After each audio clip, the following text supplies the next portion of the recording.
Okay, so in the last video, I did mention that if our forcing function wasn't sinusoidal, that all wasn't lost. So let's go and revisit that. So if we go back to the general queso-driven oscillator, mx double dot plus cx dot plus kx damp-driven is equal to some f of t, and here I'm allowing for it to not necessarily be sinusoidal. Um, all is still not lost. I can still go ahead and divide everything through by m, x double dot plus c over m x dot plus k over m x equals little f of t. Now, what I can do instead is there's a mathematical object called a Fourier series, F-O-U-R-I-E-R series. And the idea is this: as long as my forcing function is periodic, and that isn't even as bad of a restriction as it may sound, if it's not terribly periodic, I can just make the period extraordinarily long so that it only repeats well after everything is all come said and done, and then I just decide to only look at one oscillation or whatever. So practically speaking, with the judicious choice of period, Fourier showed that you can take pretty much any function. There's a few little caveats about the representation, but nothing we need to worry about for anything in physics. You can represent as 1/2 times some a naught plus the sum from n equals 1 to infinity of an cosine n omega t plus bn sine n omega t. And the way you get the a's and the b's is you get your an by saying it's equal to 2 over the period times the integral from minus t over 2 to t over 2, f of t times the cosine of n omega t dt, and we do that for n equals 0, 1, 2, and thus and such. And to get the bn, that will be 2 over t integral minus t over 2 to t over 2, f of t times the sine of n omega t dt, where our n here is just going to be 1, 2, 3, and such without the 0. Okay. We could also choose instead to do this with complex numbers. So if we choose to do it in a complex representation, we would be writing f of t is the sum over n of cn e to the I n omega t, and we get our cn's the same way. Cn equals 1 over t integral minus t over 2 to t over 2, f of t e to the minus I omega, sorry, let's try that again, e to the minus I n omega t dt. So regardless of how we choose to represent it, the beauty of these functions is they're what we call orthogonal. And so we can go and stick this in over here, and we can solve for each of the pieces independently. So you'll get, like, say, you'll solve for an m xn double dot plus cxn plus kxn equals, say, an cosine n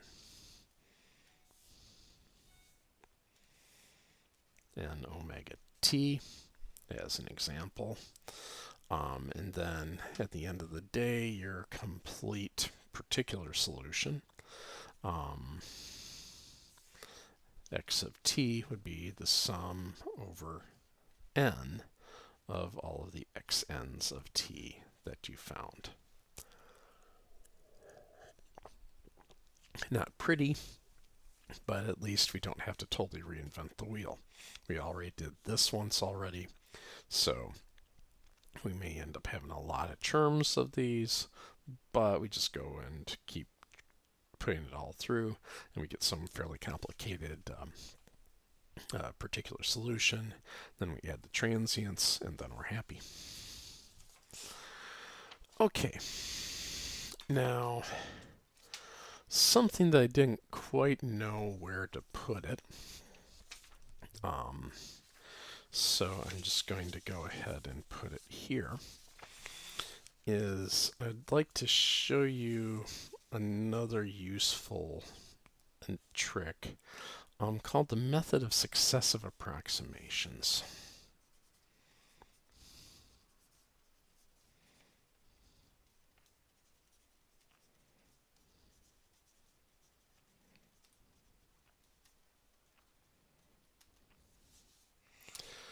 Okay, so with the method of successive approximations here, let's say we're looking down at some air hockey table or something like that, just so I can turn gravity off. And we can imagine that I've got a mass, and it's attached to some spring, mass m here, attached to some spring length L, like so. And there's its equilibrium position. Now I can imagine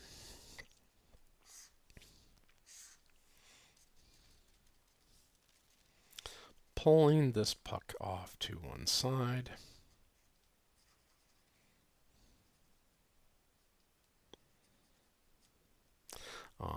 then we'll say, so we'll pitch it through some angle theta here, and we'll say that this distance here that we stretched it sideways is x.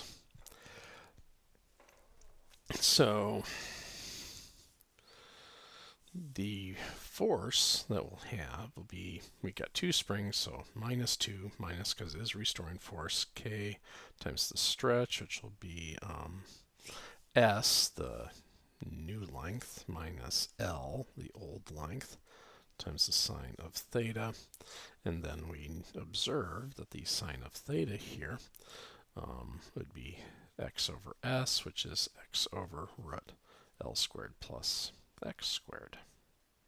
All right, so I can write my force as minus 2kx over root L squared plus x squared times root L squared plus x squared minus, oops, there we go, L squared minus x squared inside the root minus L outside the root. I can go ahead and divide through by that root. This will give me minus 2kx times 1 minus 1 over root 1 plus x over L squared. All right, so now if, whoops,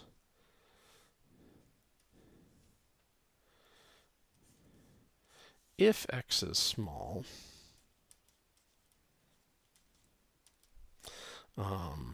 we can approximate f as being minus, after we do the, we'll do a Taylor expansion, we'll get, at the end of it all, we'll get minus kl times x over L cubed, and then we'll have some terms 1 minus 3/4 x over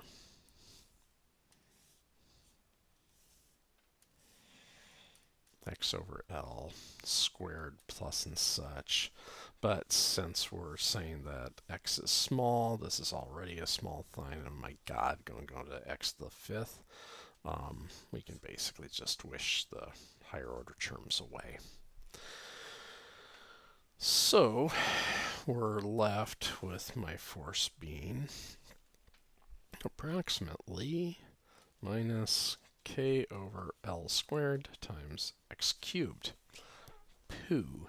This is nonlinear because it goes as the cube. Now, it's still definitely a restoring force. Now, if you look at it, we got the minus sign, and x cubed will be positive if we're to the right, negative if we're to the left. The minus sign flips the direction.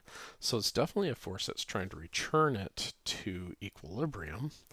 It's just that the force law that we're using isn't linear, like a normal spring. I'm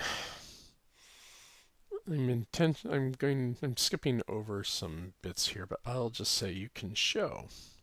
So let's say that in equilibrium, the spring was stretched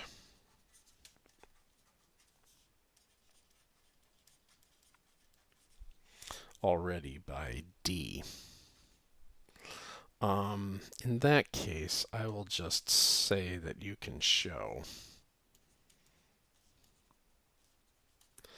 Showing it isn't all that instructive. I want to get to the technique. You can show that my force here will be minus 2 kd over Lx minus k times L minus d over L cubed x cubed. All right. Now, just for the giggles here, let's have a driving force of F naught cosine omega t. So then my equation of motion after all of that will become mx double dot equals minus 2kd over L x minus k L minus d over L cubed x cubed plus F naught cosine omega t. All right, we can get that into a standard form by dividing through by m and rearrange by dividing through by m, or at least closer to standard form. So we'll have x double dot equals minus 2kd over Lm times x. And then we'll say minus k L minus d over L cubed m times x cubed plus F naught over m cos omega t. All right. So, because I don't want to write all that stuff all the time, let's call this coefficient here without the minus sign, we'll just call that a. And then if we look at this guy here we're dividing by L, and we've got a d upstairs, and a k. We got a matching k there, that's cool, but now we're multiplying by L minus d, which is a lot smaller, and then we're dividing by L cubed to make it even smaller. So this is really small, so I'm just going to call it epsilon, just to remind me that it's really small. And then I know we've been calling this little f, but just to avoid confusion from what we've done before, I'll just call it g, because hey, it's the next letter in the alphabet. Now, if you're to try to solve this, no, frankly, it's just really ugly, and you're not probably going to get very far. But there is a trick we can do, and this is the technique of successive approximations. We already know a pretty good answer. A pretty good answer would be just the amplitude times cosine of omega t. That's not the exact answer, but it's not too far off. So what we'll do is we'll just take as our first trial solution just something that our physical intuition tells us is not too bad. X1 equals a cosine omega t. Now what we'll do is we will go ahead and plug this bad boy into star, and then that will give us an equation for our next approximation. We'll call that x2.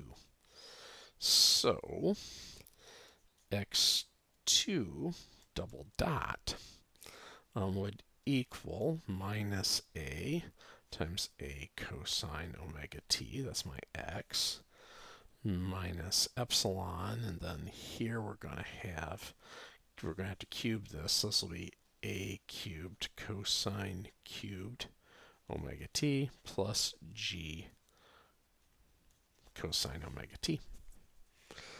All right. Now, if you're really on top of your trig identities, we can play with this just a little bit. We can recall that the cosine cubed of omega t is equal to 3/4 cosine omega t plus 1/4 of the cosine of 3 omega t. All right, so we'll just go ahead and substitute that in for the cosine cubed term. That'll give me something more tractable to play with. So x2 double dot will equal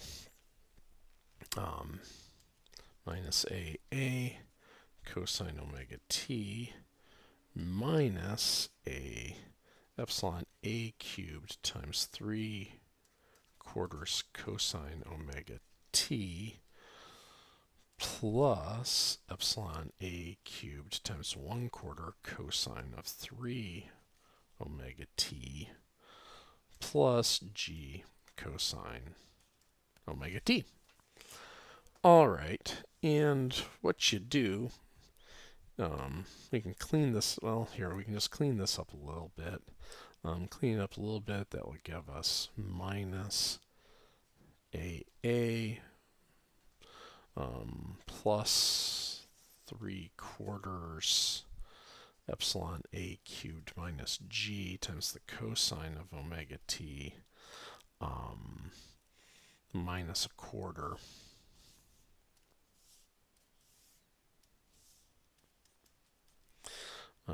minus 1/4 epsilon a cubed cosine of 3 omega t. All right, so to get the answer, we integrate that twice. So integrating it twice, the cosines are going to become minus cosines, which will cancel the plus there. We're going to wind up dividing through by omega squared here, and we're going to be dividing through by 3 omega quantity squared there, or 9 omega squared. So after integrating twice, we're going to get x2 equals 1 over omega squared times a plus 3/4 epsilon a cubed minus g cosine omega t plus epsilon a cubed over 36 omega squared cosine of 3 omega t. So what we see is that we're going to have a fundamental here and a higher harmonic showing up. And we're going to see that that higher harmonic is a lot weaker than the fundamental, because we're dividing through by omega. Oh, sorry. Actually, we'll say we have a fundamental and we have a harmonic there. Now, if you wanted to, then the next step would be to do something like, say, x3 double dot equals minus a x2 minus epsilon x2 cubed plus g cosine omega t. But geez, life is too short. This is a much better answer than what you had before, and if it isn't good enough, well then fine, you go ahead and plug it back in and you do it, or you find some other way to go about I'm getting the solution. Okay, so I thought that was a fun trick that we could do. All right, so now with that, we finally will introduce our concept of phase space. I think phase space is a really neat thing. And I'll start by imagining making a Lissajous figure. Lassajous. Yeah, it's pronounced Lissajous, even though it's pronounced even though it's spelled Lissajous. Now this isn't exactly the same thing as a phase space diagram, but it's just a starter. Let's imagine we have like an air hockey puck here and we tie it to some springs like so. And we're not going to go too crazy with it so that we don't have to worry about the sideways stretches, so that we can imagine the horizontal and vertical springs are uncoupled from each other.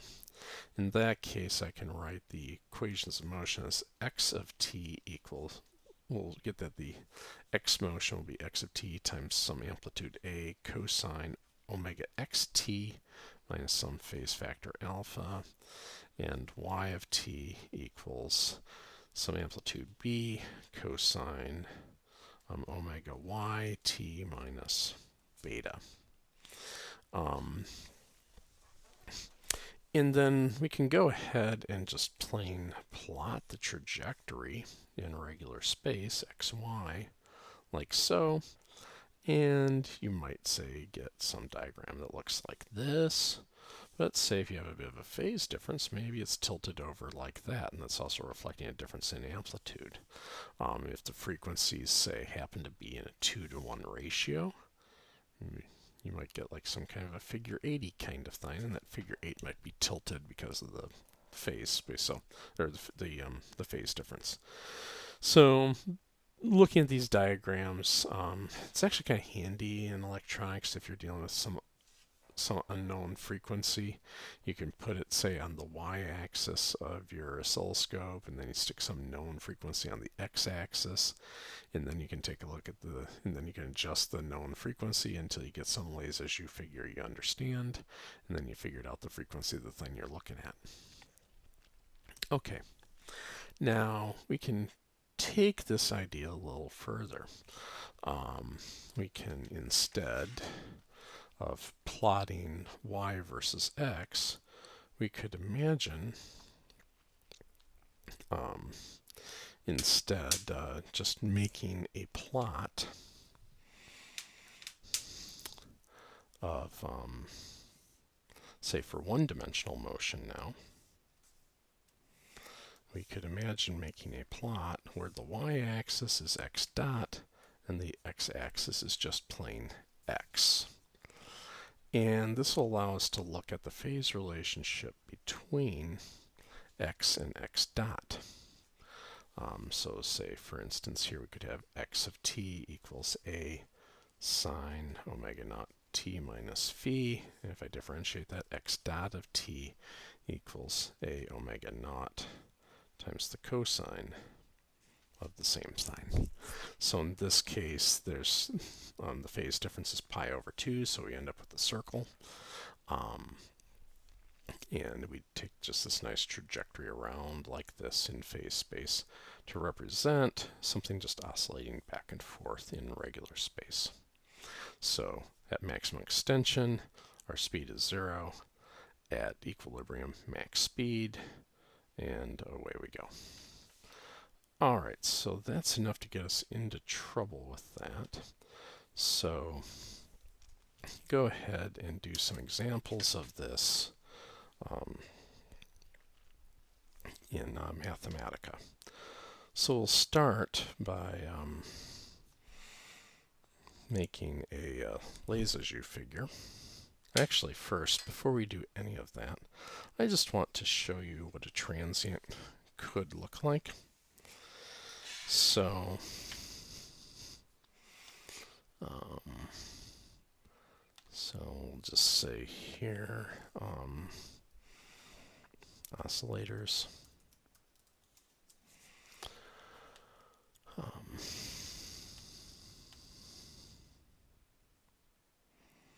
And then we'll say that these are transients.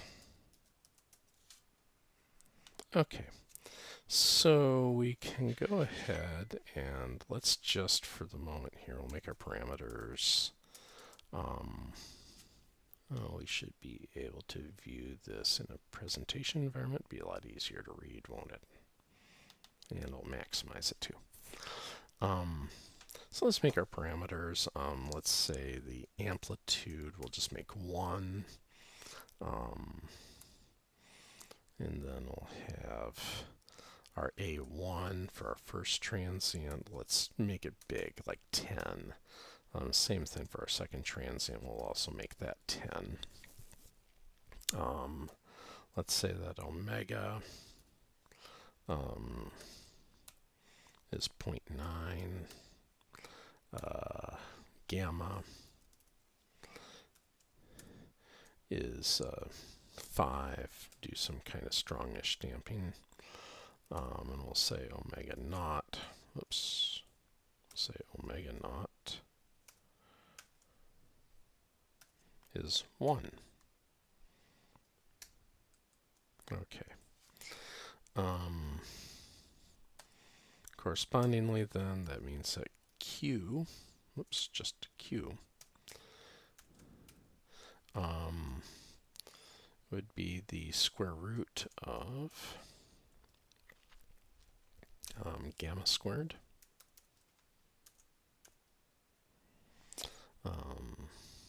minus omega naught squared, and we'll say phi is the arctangent of 2 gamma, oops, 2 gamma omega over omega naught squared minus omega squared. There we go.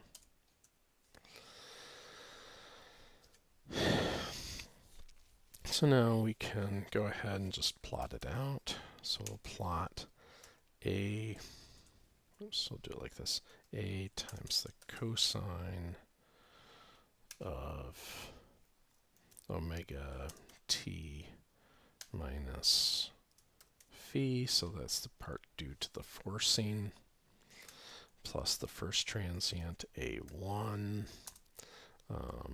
e to the minus gamma minus q times t plus, oops, sorry, plus a2 times e to the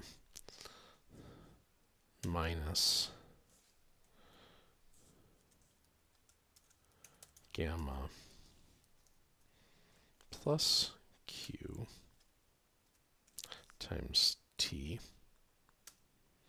and we'll need to repeatedly substitute the parameters until nothing changes, and we'll plot that from a time of, say, 0 to 100.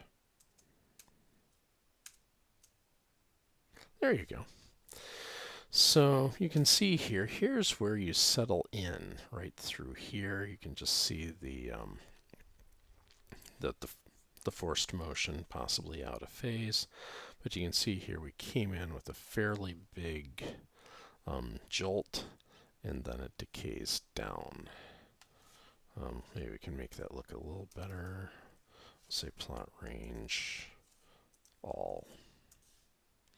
You can see really big spike to begin with that fades off pretty quick, and then there's this another spike that decays a little slower, and then we settle in.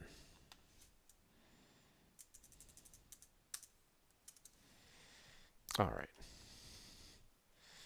So that's our transients. Okay, now on to the Lagrange figures that I was mentioning.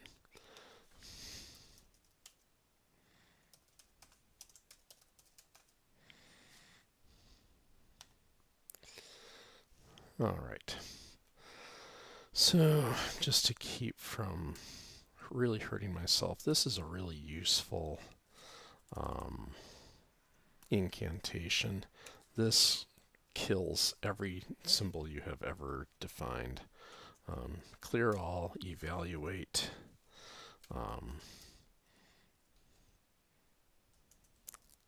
context. The context is anything.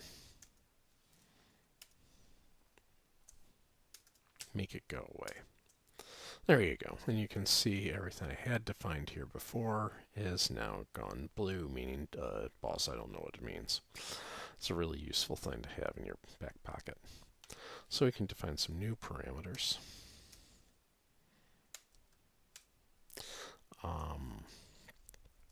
Let's make A1, B1,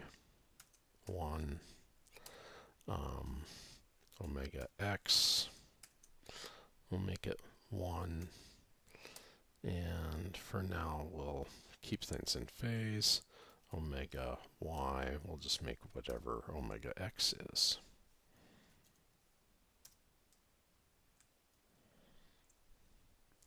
While we're at it, we'll make alpha 0 and beta pi over 2. Okay. So then we can let x equal a cosine of omega x t minus alpha. And we can, we could suppress that. Yeah, it's okay.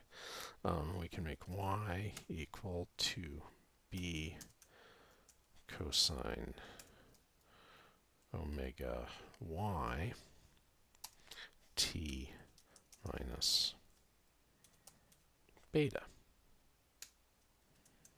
All right. And then to make our Lagrange figure, we do a parametric plot of our x comma y, repeatedly substituting our parameters until nothing changes.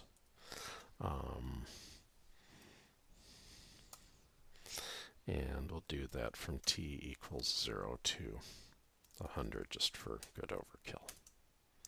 There you go, and you get yourself a nice circle. So that tells you, yeah, all the amplitudes were the same, and they were 90 degrees out of phase. Well, what if they were in phase? Let's make beta 0. This is the joy of doing parameters. You don't have to change your code later, you just change it in one spot. And when they're in phase, you get a nice line like that. What if it wasn't 90 degrees out? Let's say it was pi over 4, make it 45 degrees out. Then you get some sort of a funky ellipse, like so. Okay, back to pi over 2, then we get our circle. All right, what if omega y was 2 omega x? We can replot that, and you get a figure 8. What if there was also a phase difference? Let's make it, say, pi over 4. There you go. Now it's distorted. So those are all examples of the Lagrange figures. That's that coupled motion that I was mentioning before. Okay, so now let's go ahead and do a phase space instead.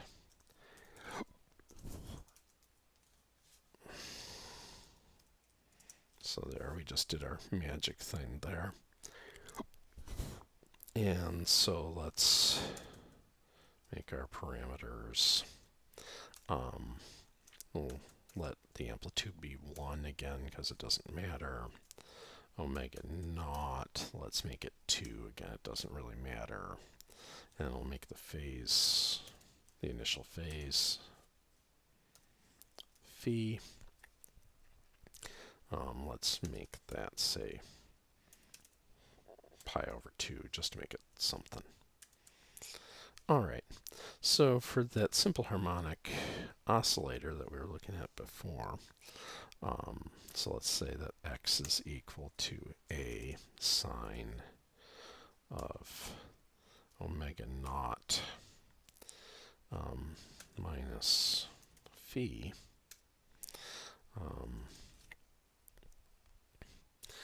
The x dot, so x prime, would be equal to the, well, x prime just is the derivative of that. Sorry, let's redefine there for a moment. How did I do that?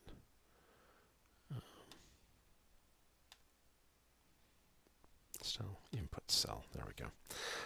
So let's let x prime be the derivative of x with respect to time.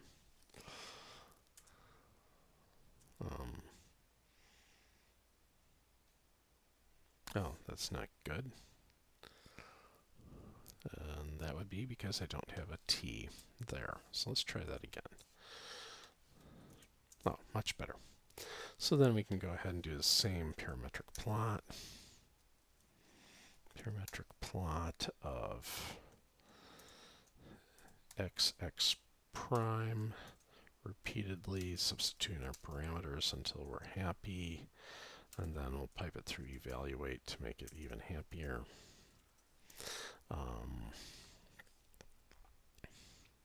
we'll plot that from t equals 0 to 100. And there you go. It looks like a Lay's-issue figure, but now this is the velocity on the y-axis. So this is telling us at maximum extension away, this velocity is 0. At maximum speed, we're back at equilibrium, and so forth. Okay, we could go ahead and do maybe a little more complicated example here. So we'll nuke what we've had so far. And now we'll make our parameters. Make the amplitude 1 because why not? We'll make the mass 1 because why not? We can make the spring constant 1 because why not? But to make it interesting, let's make the damping coefficient 2. All right. So then, if I wanted to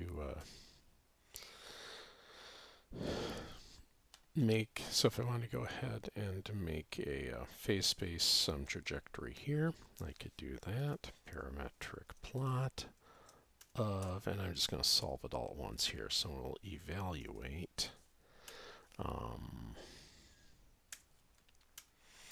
the pair of x of t, y of t. And we'll get that from having actually just solved the differential equation, which you can do by invoking dsolve. So we will go ahead and say x prime of t equals y of t, y prime of t. So my y of t here is my x dot. I'm just doing this to help keep it straight. So y prime of t equals minus k x of t minus c x prime of t. Oops, I need two equal signs there, or we're going to be very unhappy. There we go. Some initial conditions would be good.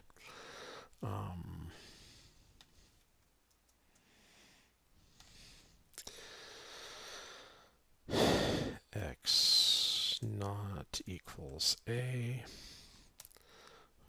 Y not equals 0. We'll go ahead and run all of our parameters through it. There we go. And when it's, and I need that solution for x of t, y of t, as a function of t. When it returns that, it's going to give me a list of lengths, a nested list, and I need to get rid of the first layer of that list. So I'm just doing that to make that go away. T, 0, 100, and if I don't tell it to plot the whole thing, it's going to look really weird. So plot range all.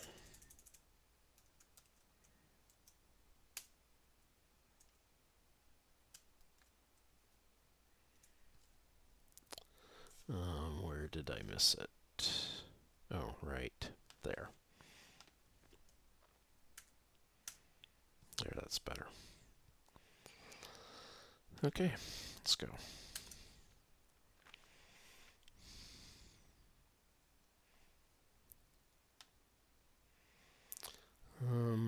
What did I... Oh. No, it's because that needs to be curly braces.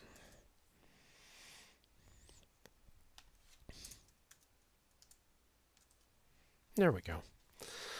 And you can see here, this is where we started out from. You can see it very quickly, it really picks up speed trying to return to center. And then you can see that it eventually gets there and comes to a stop while we're at it. Okay. One other last thing to mention here is chaotic systems. So if we go back to thinking about our damped driven oscillator, it turns out that you can get to certain case choices of gamma and the driving force F such that you can't get a stable phase space orbit. In that case, what happens eventually, the orbit will fill the entire energetically allowable region. You'll find that often, but not always, some successive orbits are near each other. So let's go ahead and do an example of that.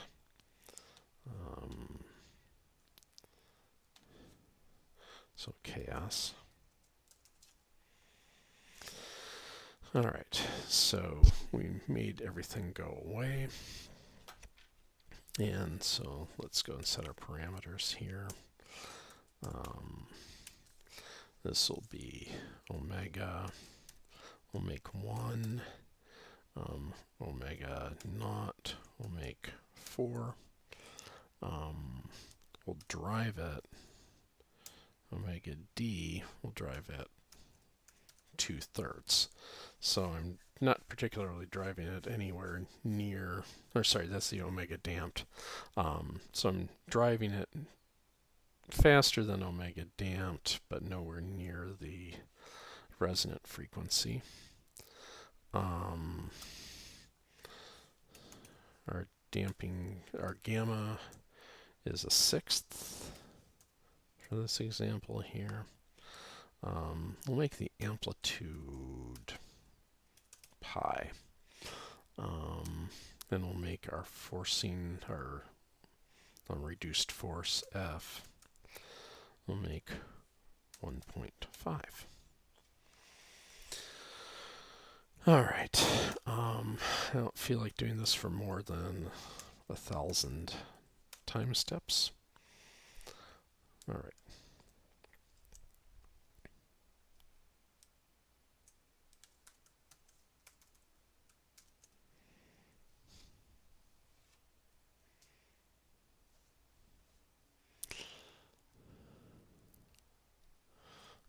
Here, actually, we'll do it this way. There we go. I don't want to do this for more than 1,000 time steps. If I need to, I'll change it. And so in the same cell, our solution will be, I'm going to have to solve this numerically. It's not going to solve cleanly otherwise. We'll ND solve the system of, again, here we'll be saying y of t. So again, this is my x dot that I'm applying on the y-axis. Y of t is x dot. And then x double dot, or y prime of t, will be minus 2 gamma y of t.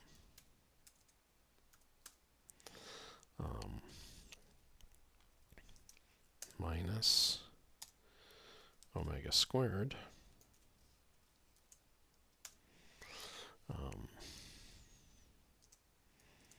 sine of x of t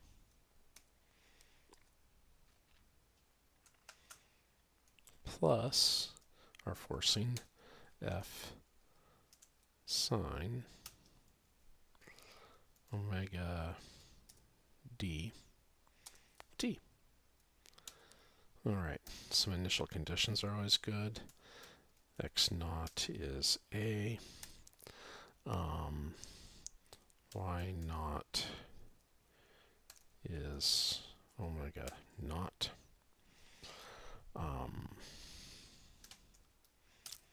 slash dot our parameters.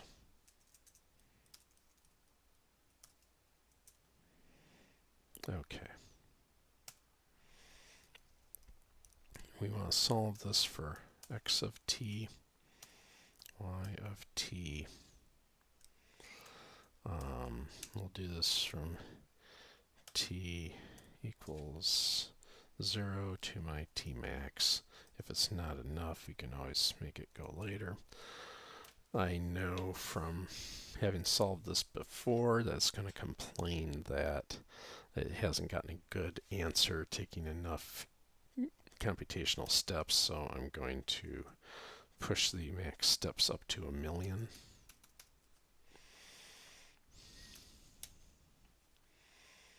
Here we go. And then we will plot it. So we will, parametric plot it. Actually, let's just solve it first, make sure we don't have any errors. Yay, good. Okay, now let's parametric plot it. So we will parametric plot, okay, evaluate. I want to keep the my x of t between minus pi and pi. So let's do that. So what we're going to do is we will mod my x of t. We'll do it from the over a width of 2 pi starting from minus pi. And that just means that if we have some solution where the position is just going to keep increasing without bound, I'm just making it go off on the right and wrap around on the left. And then y of t.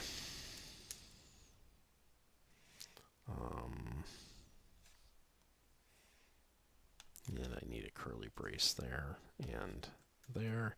And I need to substitute the solution I just found. Okay.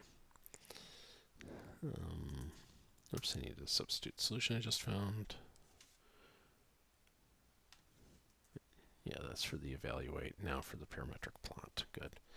So we'll do this from t equals 0 to t max.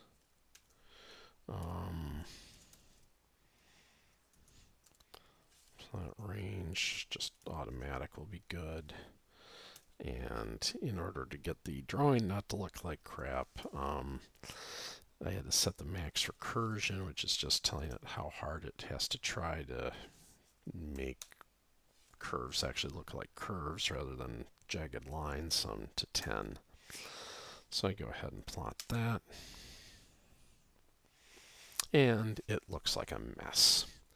You can see that there are a few passes here where it goes around.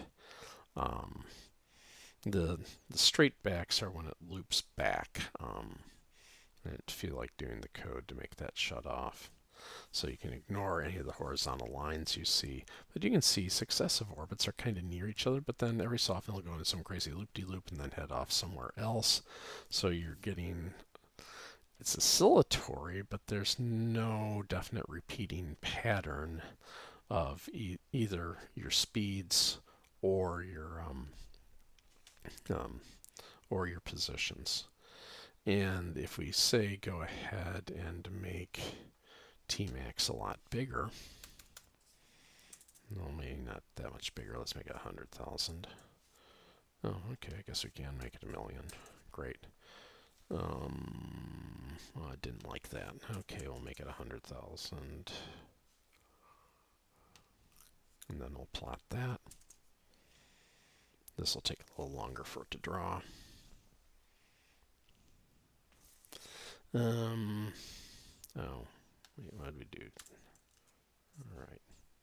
Oh, we can take as far as 10,000, I guess. There. When we take it to 10,000, you can see we get this nice filled curve. Now, if you were to zoom in on it super tight, you would still see that it wasn't really full, that there's still plenty of room to go moving around, but you can see that it just keeps moving through all of the phase space trying to fill it up.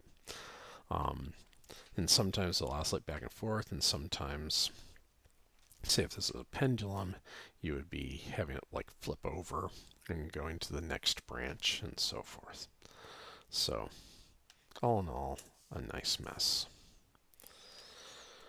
All right, so that concludes our take on oscillations. In the next series of videos, we'll start looking at the general motion of a particle in 3 dimensions.